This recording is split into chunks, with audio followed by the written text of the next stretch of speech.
حذیفہ بن اسید انصاری رضی اللہ تعالی عنہ فرماتے ہیں کہ حضور تشریف لائے اور ہم کسی امر میں بات کر رہے تھے، تو حضور علیہ السلام نے ارشاد فرمایا کہ تم کس چیز کا تذکرہ کر رہے ہو؟ تو ہم نے عرض کی حضور ہم قیامت کے بارے میں ذکر کر رہے ہیں۔ تو حضور علیہ السلام نے ارشاد فرمایا کہ قیامت اتنی دیر تک قائم نہیں ہوگی جب تک یہ نشانیاں پوری نہ ہو لیں۔ ان میں سے ایک حضور نے دھوئیں کا ذکر فرمایا، دوسرا دجال کا تذکرہ کیا، تیسرا دابت الارض یعنی یاجوج اور ماجوج کا تذکرہ کیا کہ وہ نکلیں گے، اس طرح سورج کا مغرب سے نکلنا اس کا ذکر کیا، حضرت عیسیٰ علیہ السلام کے نزول کا ذکر کیا۔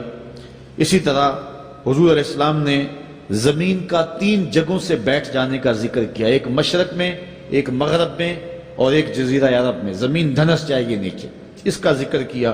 اور یمن کی جانب سے ایک آگ نکلے گی جو لوگوں کو دھکیل کر کے شام کے میدان میں لے آئے گی، اس کا تذکرہ کیا۔ فرمایا جب تک یہ نشانیاں پوری نہیں ہو جاتی اتنی دیر تک قیامت قائم نہیں ہوگی۔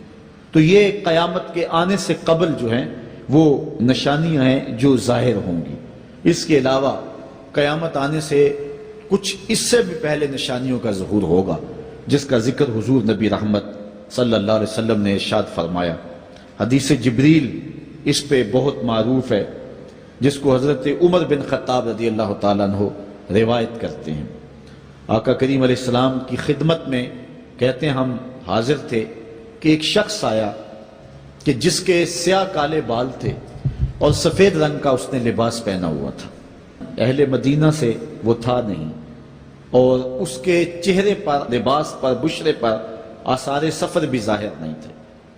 اگر مقامی ہوتا تو ہم جانتے ہوتے، اور اگر باہر سے آیا ہوتا تو اس کے چہرے پر، لباس پر جو ہے وہ سفر کے آثار ہوتے۔ اس زمانے میں اس طرح کے سفر تو نہیں تھے آسانی اور سہولت والے، تو جو بھی سفر کر کے دور سے آتا تو اس کا چہرہ بتاتا یہ مسافر ہے۔ تو کہا مسافر لگتا نہیں تھا اور اہل مدینہ سے تھا نہیں۔ ہم پریشان تھے کہ یہ کون ہے، لیکن وہ آیا اور حضور علیہ السلام کی خدمت میں اپنے زانو بچھا کر کے بیٹھ گیا۔ فَأَسْنَدَ رُكْبَتَيْهِ إِلَىٰ رُكْبَتَيْهِ، اپنے دونوں گھٹنے اس نے حضور علیہ السلام کے گھٹنوں سے جوڑے اور حضور کی خدمت میں یوں ادب سے بیٹھ گیا۔ پھر اس نے حضور علیہ السلام سے اسلام کے بارے میں پوچھا، حضور علیہ السلام نے جواب دیا۔ پھر اس نے کہا بالکل آپ نے سچ فرمایا ہے۔ ہم حیران ہوئے، خود ہی سوال کرتا ہے، خود ہی تصدیق کرتا ہے۔ پھر اس نے حضور سے ایمان کے بارے میں پوچھا، حضور نے کچھ ارشاد فرمایا ایمان یہ ہے، تو اس نے کہا بالکل صدقتا، آپ نے سچ کہا ہے۔ تو ہم پھر حیران ہوئے کہ خود ہی یہ سوال پوچھ رہا ہے اور خود ہی اس کی تائید کر رہا ہے۔ پھر اس نے احسان کے بارے میں پوچھا، تو حضور علیہ السلام نے اس کو جواب دیا کہ احسان یہ ہے کہ اللہ کی عبادت اس طرح کرے کہ تو اسے دیکھ رہا ہے، اور اگر یہ کیفیت نہیں ہے تو کم از کم یہ کیفیت پیدا کر لے کہ وہ تجھے دیکھ رہا ہے۔ اس نے کہا آپ نے سچ کہا۔ پھر اس کے بعد اس نے کہا مجھے اب قیامت کے بارے میں بتائیں۔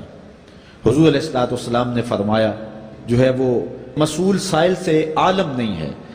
تو اس نے کہا اچھا پھر مجھے قیامت کے کچھ نشانیاں بیان فرما دیں۔ تو حضور علیہ السلام نے اس شخص کو جو نشانیاں بیان فرمائیں وہ یہ تھی کہ لونڈی اپنی مالکہ کو جنم دے گی، بکریاں چرانے والے، اونٹ چرانے والے، ننگے پاؤں والے اور ننگے بدن والے تم دیکھو گے کہ عمارتیں بنانے میں ایک دوسرے سے آگے بڑھنے کی کوشش کریں گے۔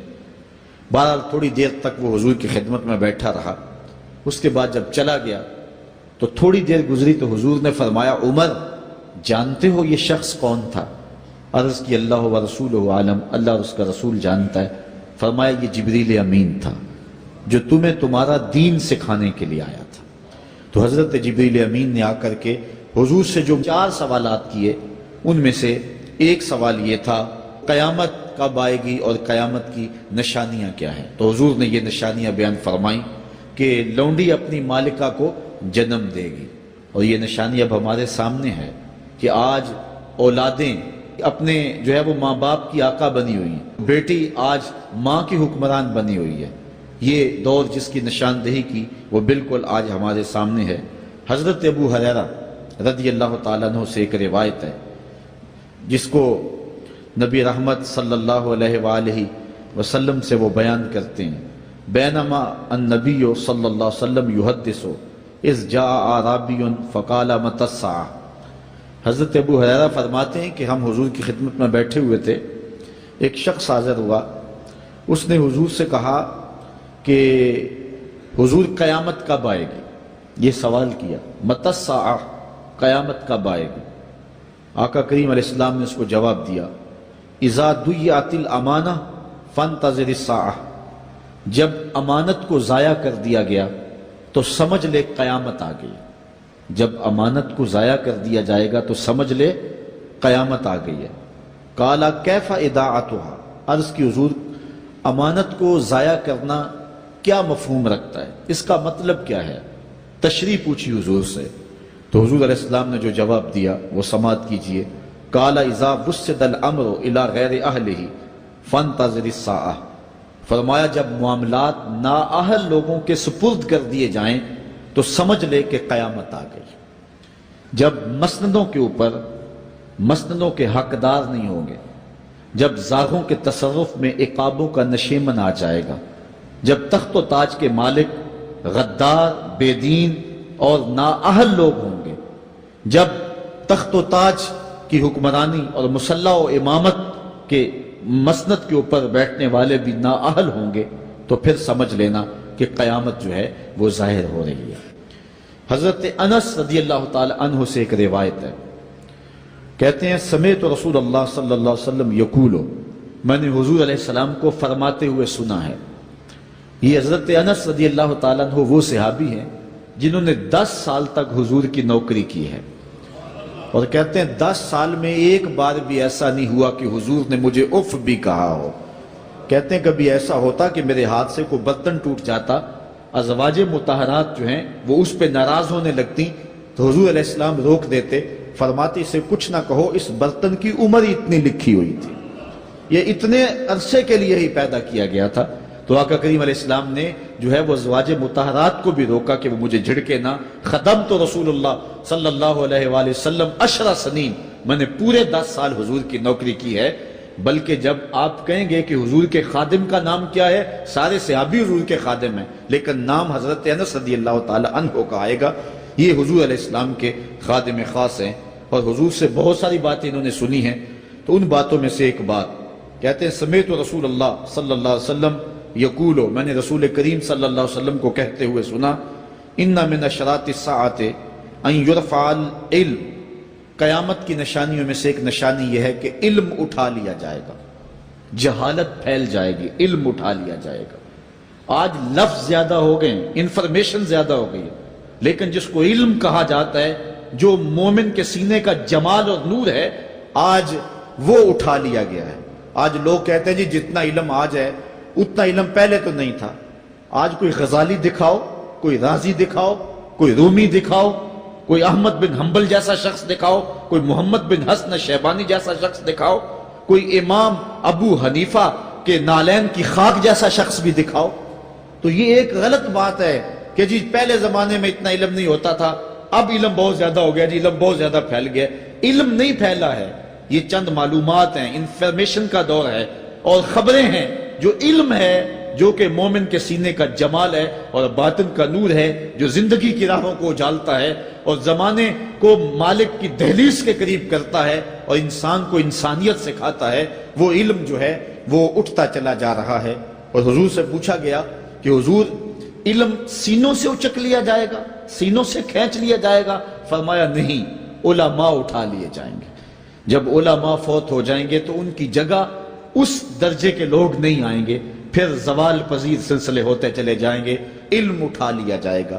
جب سینے علم سے خالی ہو جائیں گے تو پھر قیامت آ جائے گی۔ اس لیے حضور علیہ السلام کا فرمان ہے، کائنات کی ہر شے علماء کی زندگی کی دعائیں مانگتی ہے، حتی الحیتان فی البحر، یہاں تک کہ سمندروں اور دریاؤں کے اندر مچھلیاں بھی علماء کی زندگی کی دعائیں مانگتی ہیں۔ انہیں پتا ہے علماء ہیں تو کائنات معرض وجود میں آئی تو موجود رہے گی، اگر علماء نہیں ہوں گے تو کائنات جو ہے وہ بالکل قیامت کا شکار ہو جائے گی۔ تو پہلی چیز حضور نے ارشاد فرمایا ان یرفع العلم، علم اٹھا لیا جائے گا، ویکثر الجہل، اور جہالت عام ہو جائے گی۔ علم کی جگہ جو ہے وہ جہالت عام ہو جائے گی۔ آج علماء نہیں رہے ہیں، آج ہم جو ہے وہ انحصار کرنے لگے ہیں چند ٹیلی ویژن چینلوں پہ، اور اس کا نتیجہ کیا ہے کہ مختلف چینلز کے اوپر بیٹھے بہت سارے لوگ گمراہی پھیلا رہے ہیں۔ یہ ایک الگ داستان ہے، ایک الگ کہانی ہے کہ کس طرح سے علم کا گلا گھونٹا جا رہا ہے اور کس طرح جو ہے وہ لوگوں کو گمراہ کیا جا رہا ہے۔ یہ جہالت کی کثرت ہے۔ اور تیسری بات جو حضور نے ارشاد فرمائی، وَيَكْثُرَ الزِّنَا، زنا عام ہو جائے گا۔ نظر کا زنا یہ تو اس زمانے کے اندر برا رہا ہی نہیں ہے، لوگ اس میں کوئی آر ہی نہیں سمجھتے۔ کسی کی بہن اور بیٹی کو دیکھنا اور اپنی آنکھوں کو شہوات سے بھرنا، یہ بندہ محسوس ہی نہیں کرتا ہے۔ حضور علیہ السلام نے ارشاد فرمایا، من زنا زنیا بہی ولو بہی تان دارہی، جس نے زنا کیا یہ عمل اس کے گھر بھی لوٹے گا، اگرچہ وہ اپنی دیواریں اونچی اونچی کیوں نہیں کر لیتا۔ اگر آج کوئی کسی کی بہن بیٹی پر اپنی نظروں کو غلیظ کرتا ہے تو وہ یہ کیسے کہہ سکتا ہے کہ میری بہن اور میری بیٹی کسی کی گندی نظروں کا شکار نہیں ہوگی؟ یہ مقافات عمل ہے۔ گندم از گندم بروئت جو سے جو، از مقافات عمل غافل مشو۔ اس لیے بدکاری پھیل جائے گی، نظر کی بدکاری اور ہر طرح کی بدکاری، اور یہ اتنا برا اور کبھی کام ہے کہ اللہ تعالیٰ جل شانہ نے قرآن مجید میں اسے کھلی بے حیائی قرار دیا۔